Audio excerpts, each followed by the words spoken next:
Hey everybody, my name is Kalan Anglos and I am an exercise physiology and sports performance expert.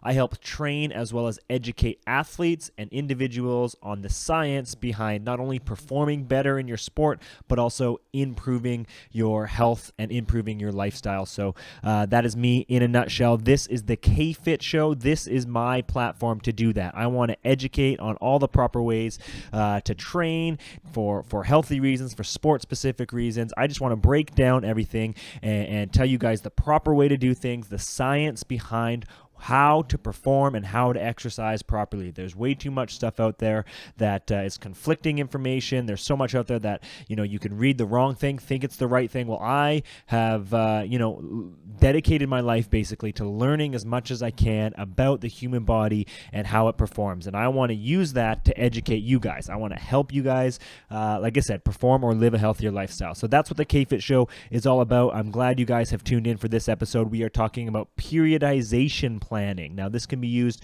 for athletes or individuals. We'll dive into that into the show, but thanks so much for tuning in, guys. I hope you enjoyed the show. Follow me, KFit Conditioning by Kalan Anglos on Facebook or Kalan Anglos on any of the social media platforms. Thanks, guys. I hope you enjoy the show. And nav transition is complete.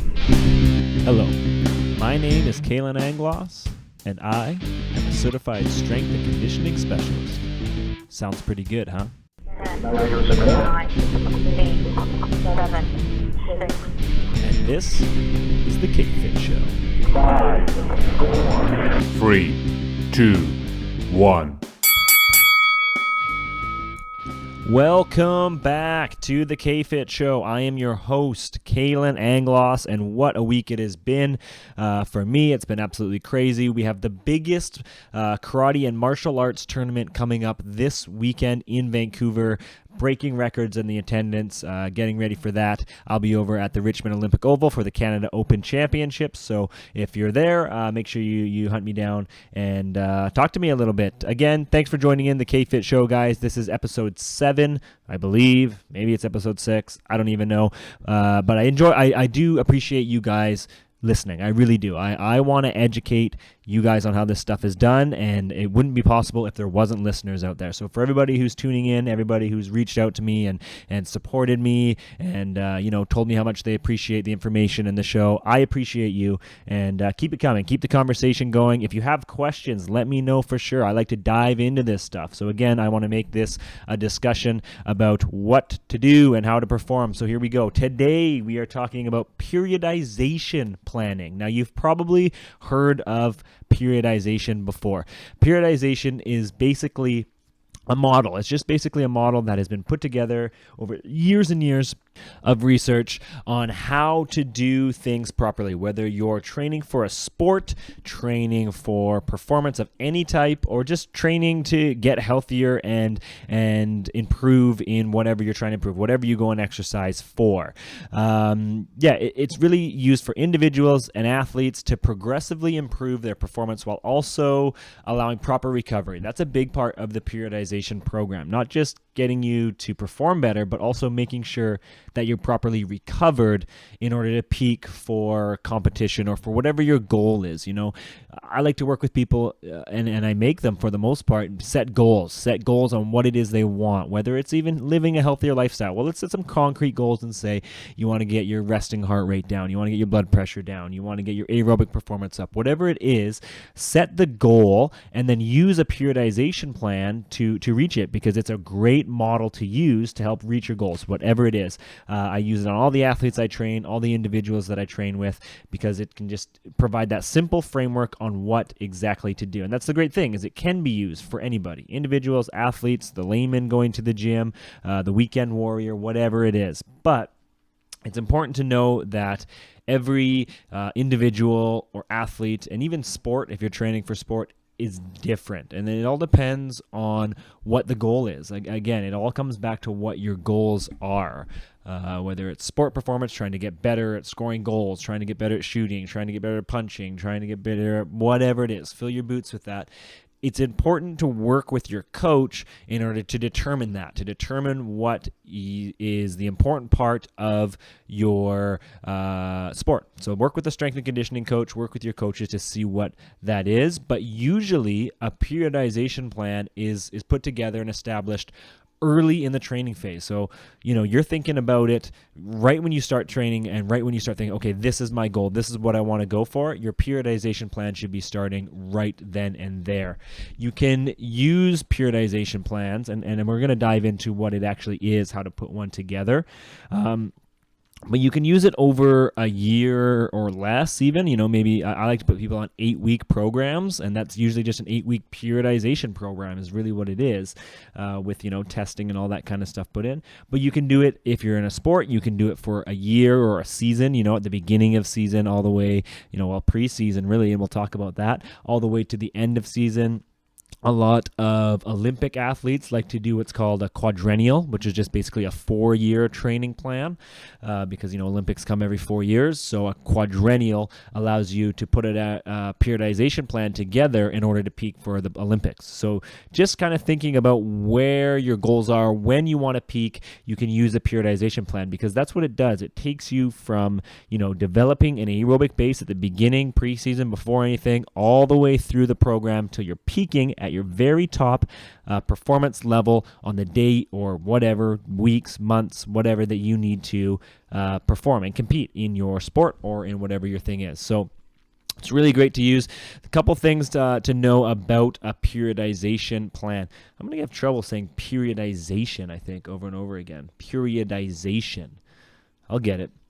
All right, well, a periodization plan consists of an off-season, a pre-season, in-season, of course, and then a post-season. So we're going to break those down a little bit and talk about how you can use those different phases to peak. So again, usually from that off-season all the way to the end, through the season into the post-season, we look at aerobic training, so building an aerobic base early in the year or in the plan, to like a muscle building or endurance phase, to a strength phase. Once you have that strength base, then you get into strength power, building more power, and then you go power and peaking, really trying to peak for performance. Or if you're in a sport that has many games, if you're a baseball, hockey, basketball player, whatever, and you have lots of different games, you're not going to be able to just peak for one game and then tail off in the next. So you want to maintain. So how do you do that? So following this plan, we can do it. So let's just break down the different phases a little bit of a periodization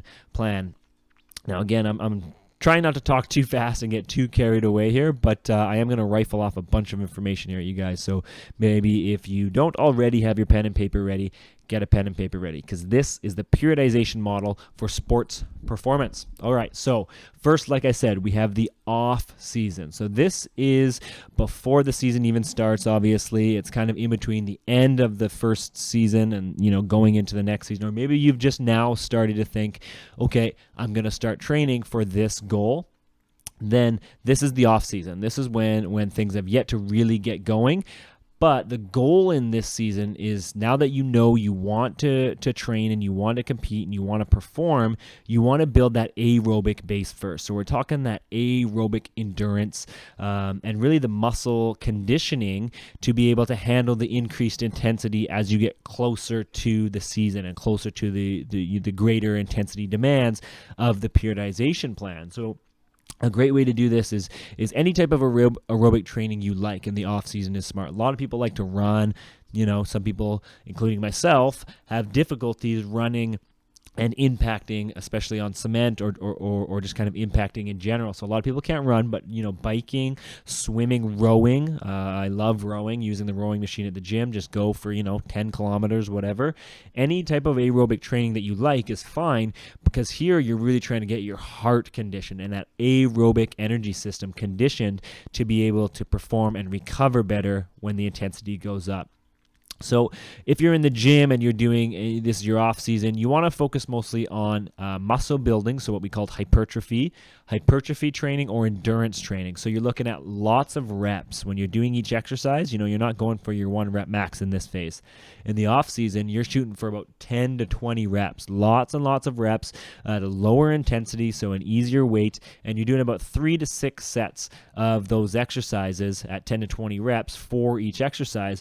But you do want to kind of target the specific muscles to the sport. So just think about your sport. If you're mostly lower body, probably focus more on your lower body. If you're mostly upper body, probably focus more on upper body. But getting a combination of both is good.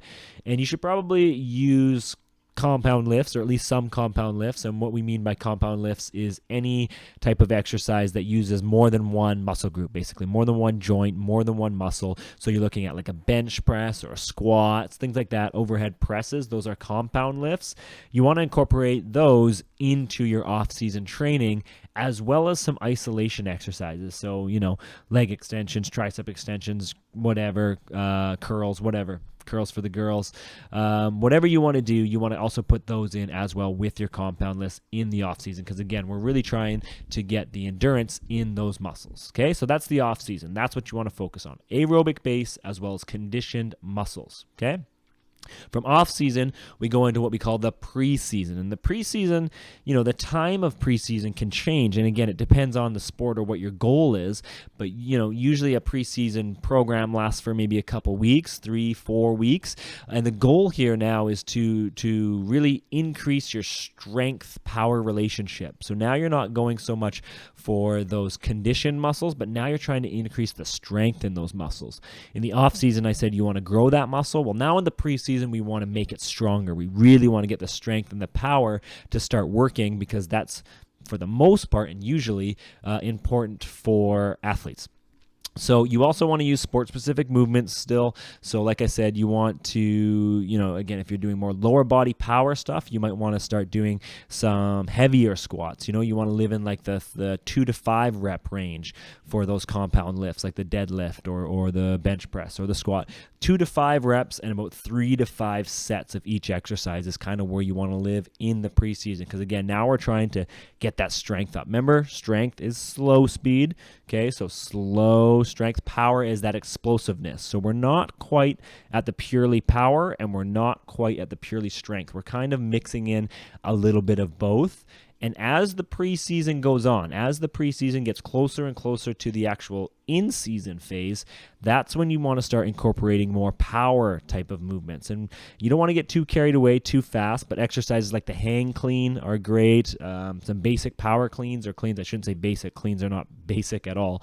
But any clean exercises are usually to start incorporating in the latter half of the preseason phase of the periodization plan. So as things go forward, you want to start working more on power, and as well as sport-specific movement. So you should be training in the preseason and in the off season with your sport and with your coaches to actually improve your technique, because now we're talking more strength and conditioning stuff right now, and of course you're going to want to do your sport specific stuff. So as the preseason goes on, the emphasis should go more and more on your sport specific techniques and requirements. Okay, so that's the preseason. That's just coming up to the season. Now, a week before the season starts, you want to do what's called a transition period. Okay, and this is just 1 week of lower intensity exercises to recuperate the body, basically, to make sure that you're not sore and fatigued as you go into the season. You want to take that 1 week at least off, to not necessarily off, but do lighter weights, in like the 6 to 12 reps, and only about 2,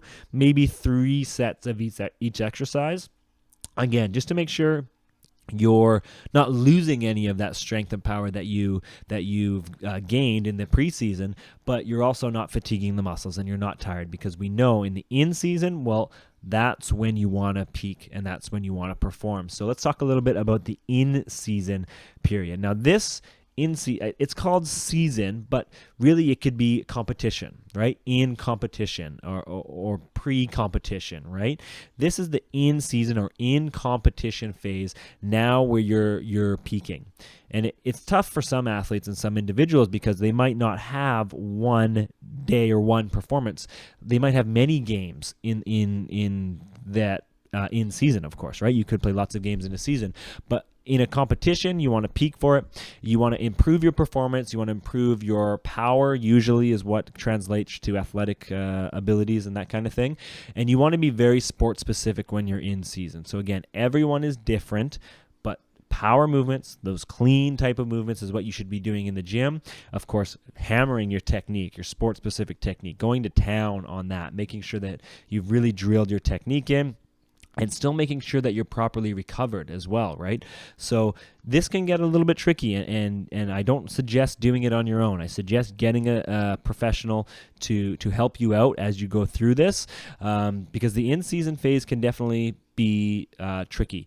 And as the season goes on, there might be one performance in a year, even though you have several different tournaments, say, or games. There might be some that you want to peak more than for others. So let's just talk more about for tournaments. In an amateur sport, and I'm quite familiar with amateur combat sport, there's several different tournaments or competitions in a season, but there's usually only one or two tops that you want to, I shouldn't say tops, sometimes there's more, but usually there's one or two that you're trying to peak for. You're like, that's the tournament that I'm going to go and kick some ass. That's the one, that's my tournament right there.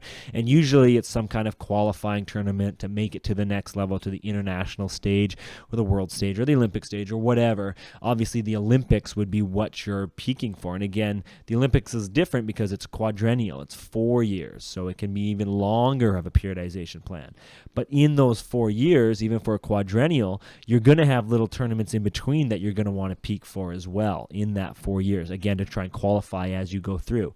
So really this periodization plan, it just expands. It gets bigger or smaller based on the length of the plan itself, right? Like I said, I put my clients on like a 8-week or sometimes a 10 or 12-week training program to get, that's when they come to me with, diabetic issues or heart issues or those kind of things. When I train my athletes, of course, I'm putting them in periodization programs to peak for their performance. Okay. So again, just play around with it a little bit, have a goal, and then the in season is when you're peaking. So again, I just want to reiterate here on the in season, power movements, hang cleans, all those power moves as quick as you can on those muscles, but low reps. You want to kind of live in like the 1 to 3 rep range, and about 1 to 2 sets, and that's for peaking for competition. You want to be able to do very high intensity movements, but not very many times, not very many reps, right? You just want to keep those muscles very explosive.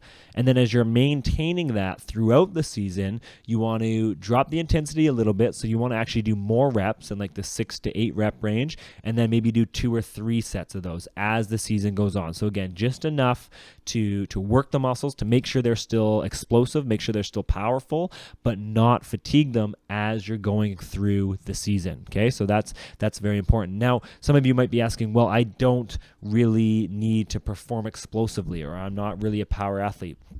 So your periodization plan would look a little bit different, obviously. You would want to be more endurance-based. If you're an endurance runner or an Ironman, Ironman's difficult because there is strength and power worked in there as well, but you want to be more aerobically based. So now your aerobic just gets more and more intense basically as the season goes on, with your transition periods put in there as well. So work with a coach, work with an expert, and they can kind of help you through that. That's the in season though, peaking for performance. There is one other season that we have to talk about, or competition. It's called post season or post competition. And this is just when, you probably could have guessed it, this is just when the season is over or the competition is done, and now you're basically just stepping back a little bit and relaxing and really just doing recreational activities. You're trying to take a mental and physical break from the rigors of training. I think this is very important, the post-competition or post-season, to really step back and just take some time away from the sport, away from the training. And I know it can be tough. Trust me, I get it. I know it can be tough. I'm a exercise-dependent person for sure. But sometimes forcing myself to step away for a little bit is actually a good thing.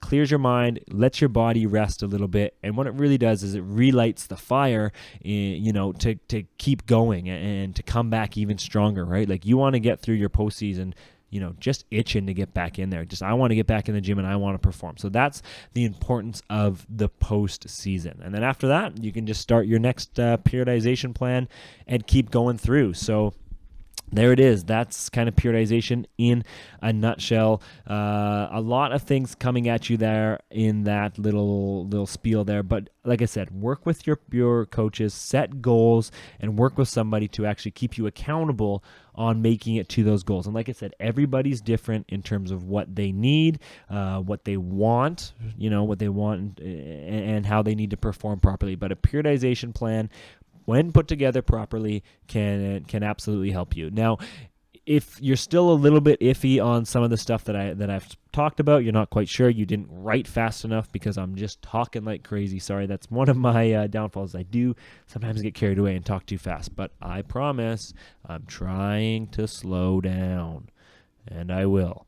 But if you didn't get any of that or all of that, what you can actually do is go to my website, trying to slow down, kalananglos.com, just spell it out the way it is, and under the articles section, there's an article in there on periodization for sport performance, and it just goes over pretty much what I just said, but it gives you little tables that you can follow, so you can actually, make your own periodization plan. Sometimes I don't recommend it, but there's enough information there that you could. And again, if you have any questions on any of it, let me know, and I can absolutely help you make a periodization plan. It's actually what I do quite often with a lot of athletes I work with. They have to do year-long training plans, and that's basically a periodization plan with a little bit more added in. So I like doing it. Give me any questions you got, and I can help you kind of work through it. But absolutely, regardless of what your goals are. Again, if it's to perform better in your sport, look better, be healthier, whatever it is, lose weight, a periodization plan can help you, and I think that they should be used. I've got a system down that tests you, that we put you through a periodization plan, and then we retest, and you make improvements, and you see the improvements. I suggest using something like that, where you can see concrete numbers, concrete evidence that, yes, I've performed, yes, I've reached my goal. So there it is. That's the periodization plan, guys. Keep yourself accountable, and if you can't, find somebody who will, because accountability is one of, and I believe it's the most important factor to improving whatever it is you're trying to improve, and getting healthier and getting stronger, getting faster, whatever it is. You need somebody to keep you accountable. You need something to keep you accountable, and a periodization plan can absolutely do that. So use them. Can't stress enough the importance of them. And if you have any questions on any of that, please let me know. Okay, thanks so much for listening into this episode of the KFit Show, guys, on periodization planning. Again, there's a lot of information in these podcasts I'm finding.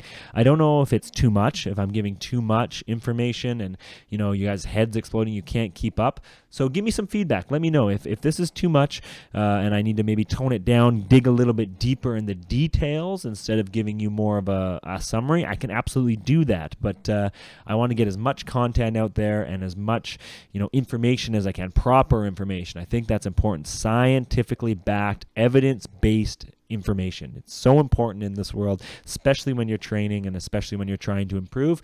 And like I said, there's all kinds of information out there that's conflicting. So if you want to know anything else specific, please let me know. I'm not saying I know everything, but I usually know where to find the answer. So, and I'm dedicated and determined to find the answer, and I can make those links to all the physiological stuff that's going on in the body and how it actually works. So let me know if it's too much information, what you want to know, whatever. Ask me questions, and that's enough on that. That's all I'm going to say. All right, guys, thank you so much for tuning into this episode. Again, these come out every Wednesday morning. The KFit Show. Subscribe to us if you haven't already done it on YouTube or on iTunes. We're on iTunes as well as Google Play. So if you have an Apple, if you have a Samsung, or any other Android device, you have no excuse. Please subscribe to the KFit Show, again, or on YouTube. So if you don't have a cell phone, who doesn't have a cell phone? But if you don't have access to one, follow me on YouTube as well, and as well on Facebook, KFit Conditioning. Find me by Kalan Anglos. I'm Kalan Anglos on all the social media. Follow me, and let's make this a discussion, guys. Thanks again. We will talk to you guys next week. Oh, before I go, I'm at the Canada Open this weekend. Find me. I'll be around. Also, we'll be doing some interviews while at the Canada Open. So, be prepared for that. Thanks, guys. Love you all. Bye.